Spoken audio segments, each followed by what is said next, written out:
Salutare, oameni buni, și bine ne-am regăsit la un nou clip. Astăzi vreau să mai fac o lucrare pe la mine prin gospodărie și m-am gândit că dacă tot execut această lucrare, să vă arăt și dumneavoastră. Poate la rândul ăsta aveți prin curte un alun și vreți să-l curățați, să-l tundeți, să-l toaletați sau mă rog cum doriți dumneavoastră să-i spuneți. După cum puteți observa, în spate am construit ceva și automat trebuie să renunț la o parte din acest alun. Este un alun altoid, cum îi spunem noi la țară, un alun care fructifică și face acele alune mari. Și parcă mi-e milă de el să-l tai de tot. O să rătund din el și fac și un lucru bun, pentru că mai ales la tufele de alun nu se intervine până pe la vreo 3-4 ani. De la 3-4 ani încep să scoți anumite părți și o să oprești 2-3 brațe mai puternice și de acolo se formează tufa. Nu e bine să fie așa o tufă foarte mare, deoarece din cauza umbrei el nu o să mai fructifice așa bine. De la plantare și până la primele intervenții, adică la o tăiere mai masivă, putem interveni renunțând de la o parte de drajonii care cresc în jurul ramurilor principale. Deci, haideți să vă arăt cum îl rătund eu pe acest alun. Nu este ceva foarte greu, este ceva foarte simplu. De această cauză m-am gândit să vă arăt și dumneavoastră, că poate cine știe vă e de folos aceste sfaturi, să spunem așa. Avem nevoie de un firăstreaș și o forfecuță. Nu este din aia cu telecomandă și care o trimis singură în livadă să taie singură. Din aia de firmă, de rog, este o foarfecă normală, foarfecă de asta de la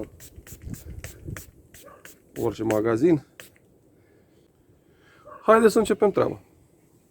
După cum puteți observa, el s-a dezvoltat destul de bine, vreau să vă și arăt. A crescut destul de mult. În partea superioară nu o să intervin. O să intervin numai la partea inferioară.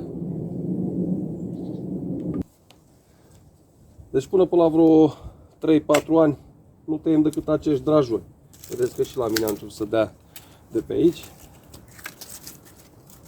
Și curățăm ca să nu facă umbră degeaba. Și eu o să păstrez una, două, să spunem 3, dar cred că o să anulez. Decât aceste două părți principale și mai opresc pentru înlocuire, cine știe, se poate rupe sau mă rog, ceva poate să aibă. Aceste doi drajoni care o să spun că au crescut destul de bine. Nu avem decât să scoatem aceste crenguțe care au crescut haotic și după aceea o să dăm și o formă mai corectă tulpinei și el se va dezvolta la fel de bine cum a făcut-o și până acum. Doar că trebuie eliminat acești lăstari care au crescut. Mai a fost curățat între timp, dar nu așa de mult. Deci dacă aveți alun prin curte, căutați ca jos la bază să lăsați maxim 2 brațe, 2-3 brațe maxim, restul puteți scoate, pentru că umbrește degeaba. Nu va fructifica, din contră va ține așa umbră degeaba. Bine, dacă dumneavoastră vreți să aveți un alun doar de aspect, să dea bine în gospodărie, o pată de culoare, puteți să-l lăsați să crească așa, mai haot. Dar dacă nu, părerea mea e să nu lăsați aceste ramuri, pentru că le veți lăsa degeaba.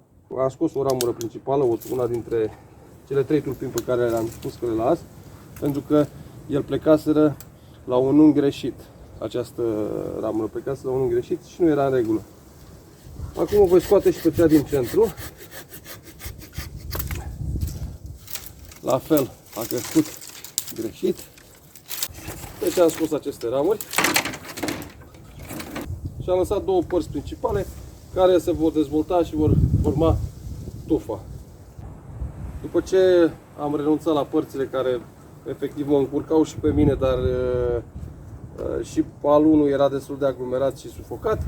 O să le strâng pe toate cu ajutorul unei sforicele și ele în timp o să-și formeze creșterea uniform.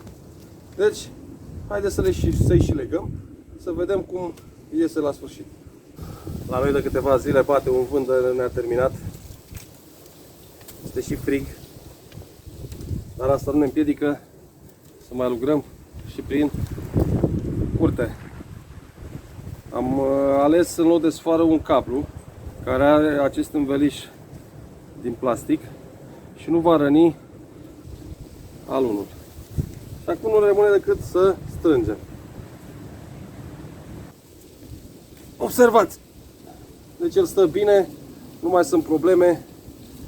Acum el o să crească bine și în același timp o să și fructifice mai bine.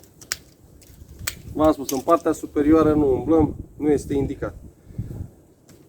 Nu ne rămâne decât să îl mai udăm din când în când. Eu v-am spus, am fost și obligat de situație pentru că am această construcție în spate. Dar în același timp trebuia să intervin pentru că tufa deja luaseră proporție și trebuia să renunț la anumite părți din această tufă. Acest alun, efectiv l-am plantat să mai văd și eu câte o veveriță pe acolo pe sus. Și de multe ori am două veverițe mai mici, o veveriță și un veveriță, să spun, ghilimele de rigoare, care mereu, mai ales când începe ele să cadă sau efectiv să le adun eu, tati, mai dă-ne și nouă câteva alune. Și să știți că e așa o satisfacție. Ce să mai? Cam așa arată alună, jos la bază. Și priviți-l și sus. Este ok, nu? Deci, oameni buni, arată bine, cât de cât, din punctul meu de vedere. Sus l-ați observat, este ok. La bază la fel. L-am strâns, l-am grupat. Acum nu rămâne decât să așteptăm alunele. Și veverițele, bineînțeles. Toate cele bune și aveți grijă de dumneavoastră.